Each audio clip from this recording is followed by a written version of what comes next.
सुप्रभात बच्चों। आज दिनांक 18 अप्रैल 2020 दिन शनिवार का पांडे सर का आप सभी को प्यार भरा नमस्कार। इससे पहले के वीडियो में संस्कृत व्याकरण में हम लोगों ने लिंग, वचन तथा पुरुष के बारे में पढ़ा था। उससे संबंधित गृह कार्य हम आपको कल रविवार को प्रदान करेंगे।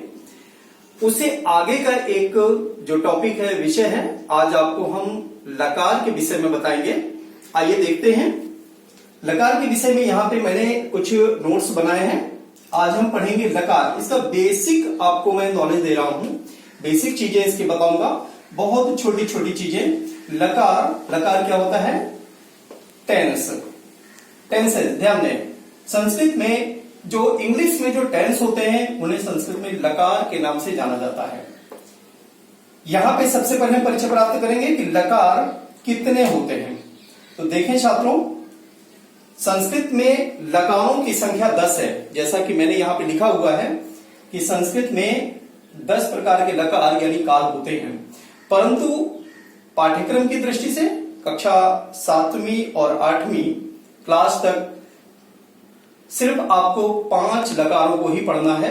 ये 5 लकार ही मुख्य हैं, इन्हीं में आपको ध्यान देना है। सबसे पहले नंबर 1 में आते हैं। नंबर 1 लट लकार। कौन सा लकार? लट लकार अर्थात वर्तमान काल। वर्तमान काल जिसे इंग्लिश में प्रेजेंट टेंस के नाम से आप सभी जानते हैं, आप सभी परिचित हैं। क्या होती है इसकी डेफिनेशन, इसकी परिभाषा होती है, वर्तमान काल के अर्थ में लट लकार का प्रयोग किया जाता है। कहां पे प्रयोग किया जाता है? वर्तमान के अर्थ में, यानी जो भी कार्य प्रेजेंट में हो रहा है, वर्तमान समय में हो रहा है, उसमें लट लकार का प्रयोग करते हैं। जैसे देखेंगे हम उदाहरण, सः पुस्तकम पठति। सः वह, पुस्तकम पुस्तक, पठति पढ़ता है।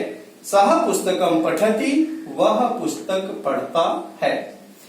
नंबर 2 दूसरा उदाहरण देखेंगे, ते गृहम गच्छन्ति। देखिए यहां पे बहुवचन आया हुआ है, गच्छन्ति। ते के साथ ते वे लोग, यानी वे सब। सह तौ ते, इससे पहले आपने पूर्व की क्लास में पढ़ा है।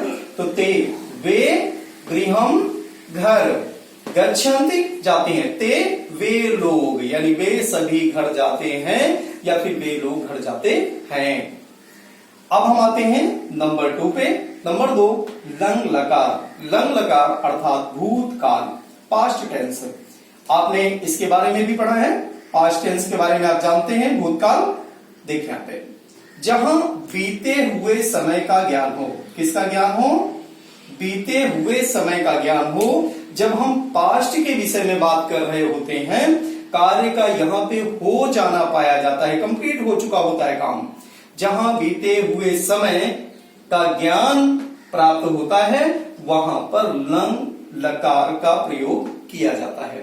जैसे अहम ह्यः विद्यालयम आगच्छम। मैं कल विद्यालय गया था। ह्यः मतलब बीता हुआ कल, पास्ट, कल मैं विद्यालय गया था। यूयम कुत्र अगच्छत।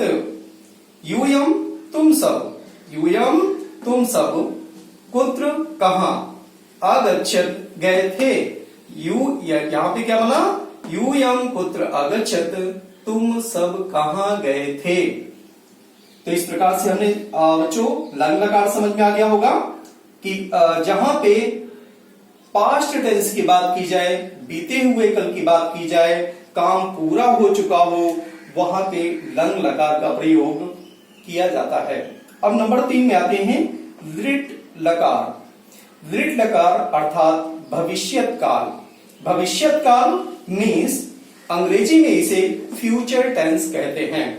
फ्यूचर टेंस इस काल का प्रयोग भविष्य में संपादित होने वाले कार्यों के लिए किया जाता है।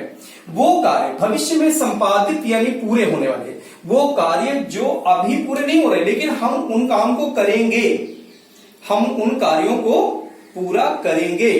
ऐसे जब सेंटेंस होते हैं तो वहां पे हम फ्यूचर टेंस का प्रयोग करते हैं, अर्थात लिट लकार का प्रयोग करते हैं। लिट लकार में देखें उदाहरण के तौर पर, अहम गमिष्यामि, मैं जाऊंगा। अहम, मैं, गमिष्यामि, यहां पे हमने दीर्घ लकार का प्रयोग किया है। अहम गमिष्यामि, मैं जाऊंगा। नंबर 2, अश्वाः अश्वाः धाविष्यन्ति, घोड़े दौड़ेंगे, अभी नहीं दौड़े हैं, दौड़ेंगे। तो इस प्रकार से आपको दृढ़ लकार, आशा करता हूं कि समझ में आ गया होगा। नंबर 4 में आते हैं। नंबर 4 है लोट लकार। लोट लकार अर्थात आज्ञार्थक। यहां पे आज्ञा अर्थ में इनका प्रयोग होता है। इंपरेटिव सेंटेंसेस, जो अंग्रेजी में आप इंपरेटिव मोड पढ़ते हैं, इंपरेटिव सेंटेंसेस होते हैं लोट लकार, आज्ञार्थक वाले। जैसे जहां, इसकी डेफिनेशन देखेंगे, परिभाषा, जहां विधि या आशीष को व्यक्त करना होता है वहां लोट लकार का प्रयोग होता है।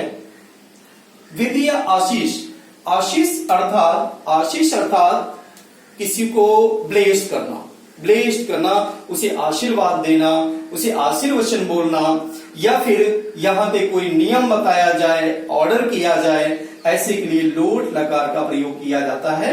उदाहरण के तौर पर त्वम अत्र आगच्छ, त्वम, तुम, यहां पे सीधे त्वम जो है वो साइलेंट हो जाता है। हिंदी में यदि कहा भी जाए कि यहां आओ, तो यहां आओ को संस्कृत में क्या कहेंगे? त्वम अत्र आगच्छ, तुम साइलेंट होगा। तो यहां पे लेकिन संस्कृत में इसे पूरा लिखा जाता है, त्वम अत्र आगच्छ, तुम यहां आओ, इसलिए मैंने तुमको ब्रैकेट के अंदर रखा है। दूसरा उदाहरण इसमें, इसके बाद आएंगे नंबर 5। नंबर 5वां लोट लकार समझ में आ गया सभी को। अब हम आएंगे, लोट लकार क्या था? आज्ञार्थक, यानी इंपरेटिव सेंटेंसेस। नंबर 5 में आते हैं विधिलिंग लकार, चाहिए अर्थ में। चाहिए यानी पोटेंशियल मोड। पोटेंशियल मोड विधिलिंग लकार होता है। देखिए, चाहिए अर्थ में, ऐसे सेंटेंसेस जिनमें एडवाइस किया जाए, जिनमें सलाह दी जाए, वहां पे चाहिए अर्थ का यूज होता है, वहां पे ही चाहिए अर्थ आता है। जैसे देखिए उदाहरण के तौर पर, सह पठेत, उसे पढ़ना चाहिए। त्वम न हसे है, तुम्हें नहीं हंसना चाहिए। वयम अपि गच्छेम, हमें भी जाना चाहिए। इस प्रकार से हमने अभी ये लकार के टेंसेस के 5 भेदों को पढ़ा, जो कि आपके लिए बहुत ही इंपॉर्टेंट है।